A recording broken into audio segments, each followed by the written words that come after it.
नमस्कार, मैं हूं आपके साथ सुनील कुमार शर्मा और आप देख रहे हैं न्यूज जन आवाज। चोरों की गैंग पकड़ी, भारी मात्रा में चुराया सामान बरामद, 5 दिन का लिया रिमांड। बासनी पुलिस की बड़ी कामयाबी।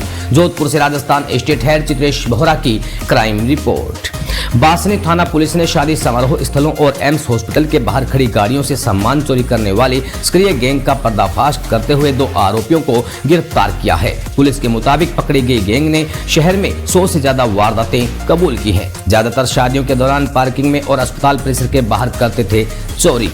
थाना अधिकारी नितिन दवे ने बताया कि पिछले कुछ हफ्तों से लगातार मिल रही शिकायतों के आधार पर विशेष टीम बनाकर इलाकों में निगरानी बढ़ाई गई थी। सीसीटीवी फुटेज और मुखबिर की सूचना से आरोपियों की धरपकड़ संभव हुई। पूछताछ में उन्होंने स्वीकारा कि वे शादी समारोह में घरों के बाहर खड़ी कारों के शीशे तोड़कर या लॉक खोलकर पर्स, लैपटॉप, नकदी और अन्य कीमती सामान उठाते थे। एम्स के बाहर भी मरीजों परिजनों को निशाना बनाते थे। बुधवार को पुलिस कमिश्नर ओम प्रकाश पासवान ने प्रेस ब्रीफिंग में खुलासा करते हुए कहा कि गिरफ्तार आरोपियों से बरामदगी और वारदातों की कड़ियां जोड़ने की प्रक्रिया जारी है। उन्होंने टीम की त्वरित कार्रवाई की सराहना की और लोगों से अपील की कि समारोह व सार्वजनिक पार्किंग में अपने वाहन में कीमती सामान न छोड़ें। संदिग्ध गतिविधि को दिखते ही पुलिस को सूचित करें।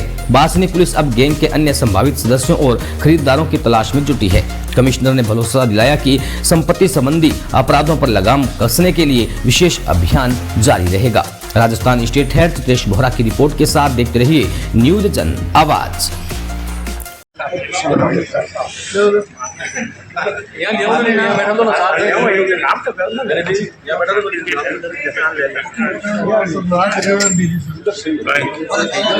संख्या में टूरिस्ट आते हैं और उनके साथ जो सामग्री रहती है उसकी सुरक्षा और संरक्षा की जिम्मेदारी जोधपुर पुलिस की होती है। इस संबंध में बीट कांस्टेबल भी काम करते रहते हैं। गाहे बगाहे इन लोगों के साथ इनके जो मोबाइल हैं या अन्य सामग्री है उनके साथ छीन छोड़ की घटना हो जाती है। उसमें एक गैंग बहुत समय से काम कर रहा था और जो बासनी की पुलिस है उसने पूरी टीम ने बहुत प्रयत्न करके 2 लोगों को गिरफ्तार किया है आज। और इससे आप देख सकते हैं कि भारी संख्या में चीज़ों की बरामदगी हुई है। इन 2 लोग हैं प्रमोद सिंह चौहान जो कि प्रतापनगर के रहने वाले हैं और राज चौहान जो CHB के रहने वाले हैं। पिछले दिनों एम्स के बाहर जो वारदात हुई थी उसमें 2,70,000 रुपये जेवरात और कीमती सामान चोरी हुए थे, मोबाइल चोरी हुए थे। इसको भी खोल दिया गया है। इसके अलावा भारी संख्या में मोबाइल चार्जर और अन्य सामग्री भी बरामद किए गए हैं। मेरा आम लोगों से अपील है कि अगर आप जोधपुर आए हो और अगर आपका घड़ी गुम गया है या किसी ने घड़ी आपसे ले ली है और या मोबाइल आपसे छीन ली है तो आप बासनी थाने में ज़रूर संपर्क करें, क्योंकि भारी संख्या में हमने घड़ी, मोबाइल और अन्य सामग्री बरामद की है। हो सकता है या आपकी हो। और मीडिया के बंधुओं से भी मेरा निवेदन है कि इसको बाकी जगह प्रसारित करें जिससे कि आमजन को हम सहूलियत दे पाएँ। इनसे पूछताछ की जा रही है। लगभग 100 के लगभग वारदातें इन्होंने अपने द्वारा की जानी कबूली है, जिससे मुझे लगता है कि जनता को काफ़ी रिलीफ मिलेगा। और जहाँ जहाँ ऐसी वारदातें हो सकता है जोधपुर शहर के बाहर भी की हो उन्होंने वारदातें, बाकी जिला पुलिस को हम खबर कर रहे हैं जिससे कि अन्य लोगों की जो भी सामग्री या गुम हुई है इनके द्वारा छीनी गई है वो बरामद की जा सके। सर, इनका आपराधिक रिकॉर्ड है क्या? कुछ आपराधिक रिकॉर्ड है, बाकी थानों से भी वेरीफाई कर रहे हैं, वो आपको बता देंगे। दोनों के आपराधिक रिकॉर्ड है। एक मुकदमा है।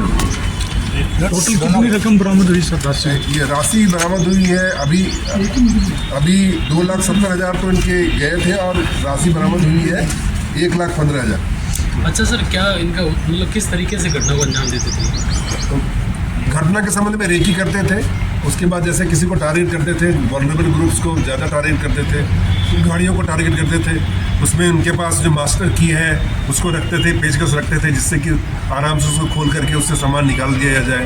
कभी कभी हम जब बाहर से आते हैं तो हम उतने सहज रूप से लोगों के प्रति सावचेत नहीं रहते हैं। तो जब आप अपने चीज़ों पर नज़र नहीं रखते हैं तो ऐसे लोग आपकी चीज़ों पर निगाह रखते हैं और उसके बाद चोरी की घटनाएं करते हैं। मुझे लगता है कि आने वाले समय में जहाँ जहाँ इन्होंने वारदातें की हैं उन स्थानों का भी चिन्हीकरण किया जाएगा, जिससे कि भविष्य में इन स्थानों पर चोरी की घटनाओं को रोका जा सके। सामान की बरामदगी एक ही स्थान से हुई है, अलग अलग स्थानों से हुई है सर? इनके घरों से इनके घरों से हुई है और अभी ये इनिशियल स्टेज है।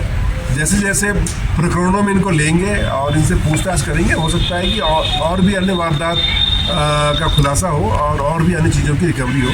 बाकी प्रादर्श आपके लिए अवेलेबल है, आप उनके फोटोग्राफ ले सकते हैं, वीडियो भी ले सकते हैं। सर कितने टाइम से ये कर रहे थे, मतलब ये चोरी लगातार कितना टाइम हो गया जो इतना सामान एक साथ? जहाँ तक मेरे संज्ञान में, हाँ, लगभग साल भर से ये अभी इस घटना को अंजाम दे रहे थे और पहली बार हमारे स्कैनर में आए हैं, जिससे कि देख सकते हैं कि भारी संख्या में बैग्स पड़े हुए हैं और इनका टारगेट था कि ज्वेलरी, मोबाइल और पैसे, जिसको कि क्वांटिफाई कर सके।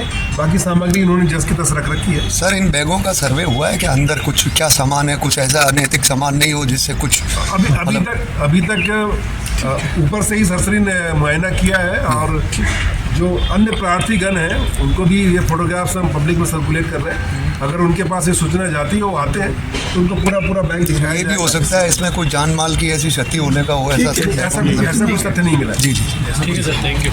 धन्यवाद।